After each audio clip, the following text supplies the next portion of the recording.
socialized ideas is woven into the fabric of these big tech companies. I agree. And it's going to just crash and burn. They'll get a lot of users. I'm sure it'll be just like LinkedIn. They have hundreds of millions of users probably, but it just sucks. You want to talk about the difference in terms of what you think is going to happen with Twitter versus Threads? Sure. I think it's... I will say this. There's a couple things. Number one, Meta has a network of 3 billion people. Is this the start? Start of what? The podcast? Yeah, we'll just do another one. Yeah, it doesn't matter, whatever. So Meta has, like I mentioned, 3 billion users, okay? So they're obviously leveraging Facebook, Instagram, whatever, right? But the one thing that I think they might have an issue with is why people really like Twitter now is for the freedom of speech aspect of Twitter, where, people aren't being silenced, people aren't being, censored on Twitter, throttled, all that stuff. Yeah, it's a little bit, it's more of an open platform for you to truly voice your opinion, and it seems like it's becoming the world's, news headlines, right? You get to see unbiased opinions on Twitter from both sides, really. They don't throttle, Twitter doesn't throttle any side. So I'm really curious to see what, how Threads will compete with that. And I put my first post up yesterday. I actually misinterpreted what that guy said. And some guy was like, fascist Twitter versus American Twitter. I was thinking that he was referring to, Twitter as fascist, but he was actually referring to Threads as fascist. And it's a pretty good summary. Yeah, potentially. Yeah. The only reason why I was thinking that is because I've seen that so many times. Not necessarily, I've seen a lot of people refer to Twitter as, a fascist platform.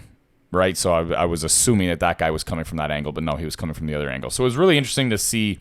My first post, I was like, hey, I'm kind of curious to see how, this Twitter is going to go against the other Twitter, the one that's kind of more of an open platform. So I'm really curious to see how what do you think? Do you think it's going to be success? Top of head, gut level. Somebody put a gun to your head. I do. Yes or no? I do. Yeah? I do to some extent, only because it's got such a massive audience already that it could leverage. Here's why I don't. Okay. Yeah, I agree. They have a massive audience, but here's the problem. Let's say the logical, maybe conservative leaning people, they're already on Twitter. Mm-hmm. So they're not going to go over to Threads. Why would you? Really, no. Right? En masse. Yeah. So it's going to end up being just a bunch of people that are leaning the other way, probably. Yeah. Which would be pointless. So what I think is, I don't think that they'll necessarily pull users from Twitter. I think what I've seen a lot of people doing is, at least on my Twitter account, which is not that many people anyways, I've seen a lot of people make a Threads account just because, right? Because they don't want to probably get behind the curve.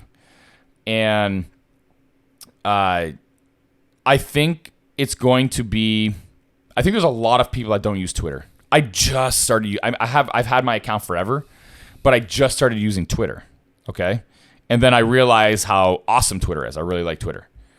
But I think there's a lot of people that don't even use Twitter whatsoever, that are on Instagram, Facebook, whatever, that might find a lot of utility in it, a lot of entertainment in it, like that style of app. Yeah, I would say Twitter isn't for entertainment.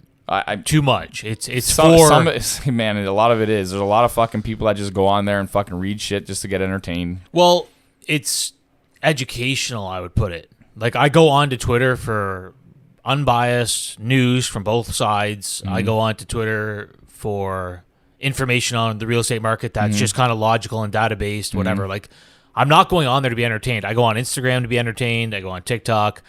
It's not really, I don't know. That's the thing. So yeah. So maybe that's the caveat here, is that Threads will be more so, like an entertainment style of platform, almost kind of like a Facebook and Instagram has become. But then it becomes pointless because it becomes redundant. I agree. Yeah. This is why. Agree. Yeah. So this is what, when I first think about this, I could be dead wrong here. Obviously, who knows? But when I first heard this, I'm like, well, you're too late. Like, maybe. Why would anybody leave Twitter that loves it? The only thing that I'm thinking of is I don't think that people will leave Twitter. I think people will have a Twitter account and then they'll also get a Threads account and then they'll just cross-pollinate platforms. And then I think that people that have never even used Twitter, that are on Instagram, which is billions of people, so you take a fraction of that, even say 10%, you got 300 million, right? Yeah, then but Twitter's only 300 million. I know, but what I'm saying is I'm saying Threads already has such a huge base where it might simply just drive people over to Threads simply because of their massive base that they already have, and it's very easily linked.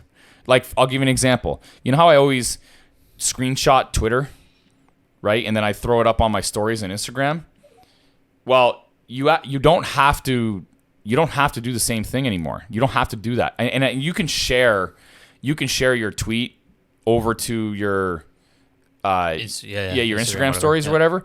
But now they just if you I don't even know what you call it, tweet something on Threads or whatever you want to call that. It's just so easy to share right to your Instagram stories now. So it's a really interesting cross-pollination that they have there with leveraging Instagram and Facebook. And even on what I even have now, it took me fucking I don't even know how long to get even 50 or 100 people on Twitter. I've already gotten that on Threads just from leveraging the following that that's on Instagram. So it's a really interesting play here. Do I think it'll be successful? Yes, simply because of its base. Do I think it'll be as captivating and as good as Twitter? No. That's a good way to put it. Yeah. They might get a bunch of users. They might say, oh, we got 100 million users in 6 months, whatever. But it's going to be the knockoff discount version that almost has no utility, in my opinion. Yeah, Twitter's a GOAT in terms of that style of, social media. Yeah, people always say, there's going to be a new Facebook, there's going to be a new Instagram. It's just hard. It's hard to trump somebody that's been around for that long and that has a loyal following. Yeah.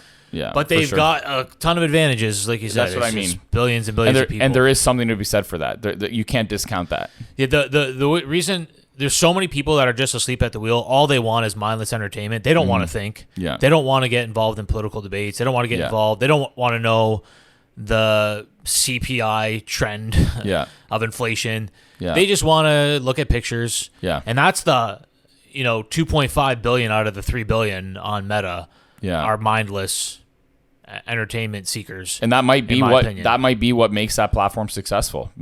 Be it that it's redundant or not. It doesn't matter at the end of the day. Depends how you define success. If it's just user base, then not pure numbers maybe, but I mean, at the end of the day, again, does it matter? They're going to post staggering numbers. I guarantee that. Of course. Over the next coming years, they're going to say Threads has grown this much, that much. Just like LinkedIn. Yeah. I don't know. LinkedIn seems dead to me, but it's just a horrible platform. It really is. The reason why is because it's the wrong people using it. It's the wrong people that love it. It's the wrong people that... I'll tell you what's wrong with LinkedIn. How much time? Seriously, I'll tell you exactly what's wrong with LinkedIn. LinkedIn right now is very careful. Like, everybody on there is very careful. They don't want to... everybody's suit and tie on there, right? Everybody's...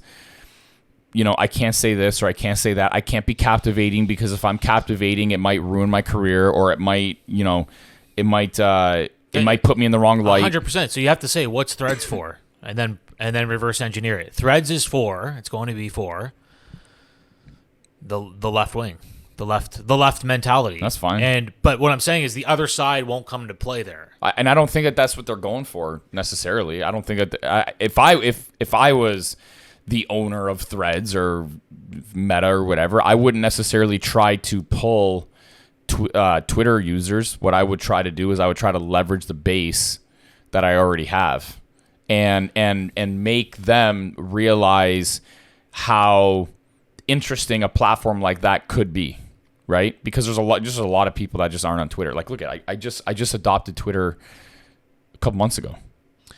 But what makes Twitter so great, and this is what's underestimated in my opinion, is that there are both voices. Yeah, clearly, I can go on there and somebody can come at me. But it wasn't like that before. Even before Elon Musk was on there, it wasn't like that. Right, but now. But that's my point. Is it got to 300 million users without being? If anything, Twitter was way fucking left. So it got to that extent without having both voices or like a freedom of speech aspect. Yeah, see, I wasn't really on it, but I know like Trump's platform was Twitter. I agree. Right, so yeah. I don't think it was just left. But man, did people get throttled on there? People got throttled, and there's something to be said for. There's only so much that you could throttle when you're the fucking president of the United States, right? so of course, Trump is not going to get as throttled or as censored as someone else would because it's so obvious if someone like that does, right? So you can't just throttle that, right? But look what happened. He ended up getting banned. So that's why I think that, like, look, it was not a platform that was not well known as being left leaning. It was fucking clear that it was. Right? Well, it became once they seized control of it. Right? What? They started to seize control of it. Who? The government. Well, yeah, but right? I mean, even like Jack Dorsey, the guy, like he was so left wing, it was crazy from like the start. So that's why I just think it was. I don't think that's a valid argument. It was getting worse and worse. Right? Yeah. So it didn't start completely censored. It was kind of a platform for everybody, and then as it got more attention and 300 million users, and then the presidential debate started happening, then it started to be throttled and whatever. So they built the user base off of free speech. Maybe. I don't know. This is just my thoughts. Yeah. Then they started to throttle it. Then Elon Musk came in and maybe you could say saved it, whatever, and kept that as a free speech platform.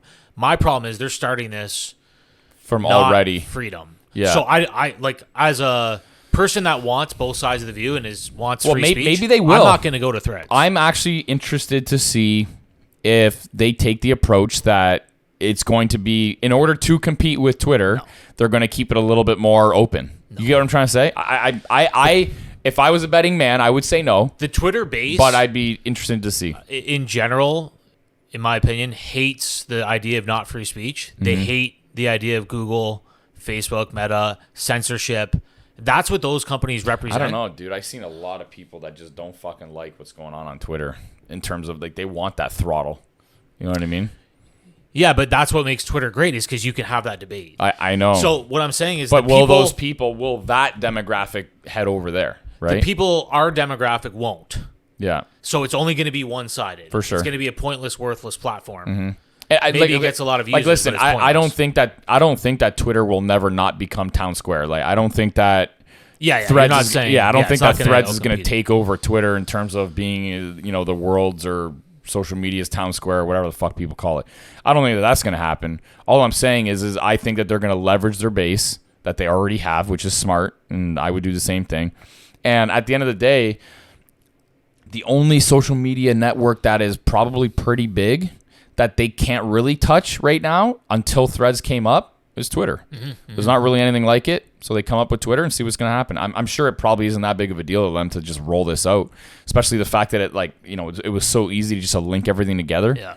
Yeah. But socialized ideas is woven into the fabric of these big tech companies. I agree. And it's going to just crash and burn. I don't know. I just can't see it. They'll get a lot of users. I'm sure it'll be just like LinkedIn. They have hundreds of millions of users probably, but it just sucks. Yeah. And people will hate it, and nobody's going to love it. Yeah. And it'll just kind of fade away over a decade or two. They're going to have a lot of users. Well, one thing that I can say is if you want to push the algorithm, I think that it's good to leverage it. That I'm not disagreeing with. And you're right. You're going to cross post. There's no reason not to. So that would be my opinion. If anybody wants advice from this podcast, then cross-pollinate, and then leverage Threads for your Instagram following. Absolutely. Love it. And that's what I think that you guys should do. It'll be an interesting thing how it plays out. Yeah. I got to create an account. Yeah. There you go.